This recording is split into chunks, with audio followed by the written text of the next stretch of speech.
Ladies and gentlemen, welcome back to Cycle Lane.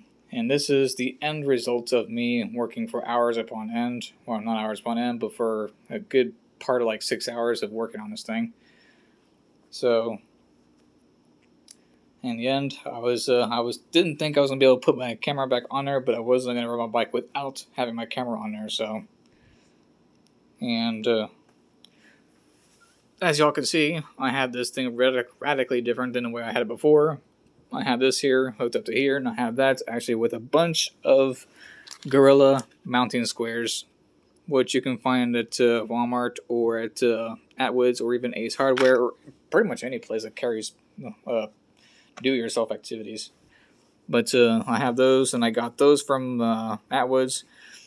I didn't know how I was going to do that, honestly. It took me a while to figure that part out. I know this looks tacky as crap, but hey, it gets the job done, so that's all that really matters. But I got 4 of these things on there with a bunch of Gorilla squares in between those things, and it does wiggle a little bit, but is not like I'm going to be like trying to actually force this thing to come off. So you'll actually have to force it to come off in order for it to actually come off. But got that on there like that, so it's doing its job pretty well. So it's not going to just fall off.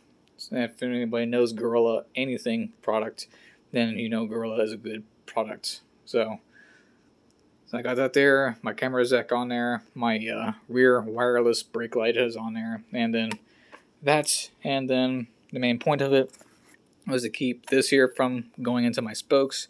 Because as you can see from those scratches right there, this thing kept rubbing off against that, kept falling off. So I had to take that thing off for a bit and whatnot, because this entire thing kept going here because it would bend at this part right here. And I got tired of that, and exactly what happened to my last pannier, which I actually still have my pannier. I was planning on getting rid of it, but decided not to. I'm like, you know what? Instead of throwing that pannier away or donating it somewhere, I'll just keep it for myself and reuse it eventually. I mean, there's such thing as shoelaces, so I can use a shoelace and a hook and reuse it whenever I get another bicycle, which I do intend to get another bicycle. I do not know when that will happen. But eventually, I'll be getting another bicycle, so I'll be reusing both my previous panniers for that bike. But I got this like this, and I got this hooked up like this, so it's not going to sway like this, as much sway as it's going to have, as you can tell. And it's not going to swing for this here. This is not even going to reach this. It's not going to be like that at all, because it's got this guardrail on both sides. And as you can see from here and then from there, then that's going to keep this side, let alone that side, from going inwards at all. So there's going to be no more rubbing. This thing's not going to fall off anymore and whatnot. And for those of you who are wondering why I have these plates on here, they're not required in the state of Oklahoma. Those are just vanity plates that I chose to have on there out of my own free will.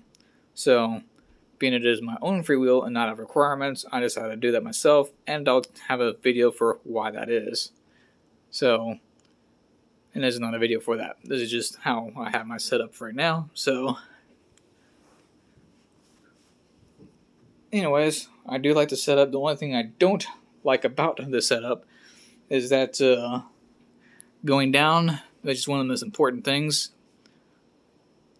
on level type thing, my lights aren't as visible as they usually would be, so I had to put it up a little higher on my bicycle seat tube, because the bike rack itself actually slants up. There are 3 different extensions I used for it, or could use for it, and I tested 2 of them out. This one here is the best one I could use, because the other ones, instead of slanting up like this, will go like this. So it's either like this or like that. And it's too low, and this here will be pointing like this, and the only thing to be seen is that the entire time. And I'm not trying to ride my bike going like that the entire time. I'm trying to be like this to where you can actually see stuff. So it's either compromise and do this, or not see a thing, or previous bike rack where I'd have to continually have that rubbing against my spokes.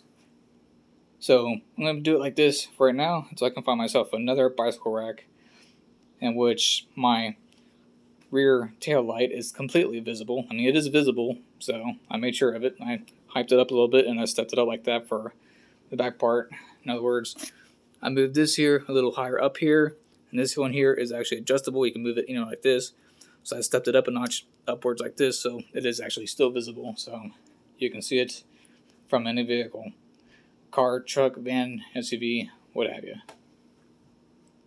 That was my main concern about that part there. So I don't want my camera to be blocking my rear taillight.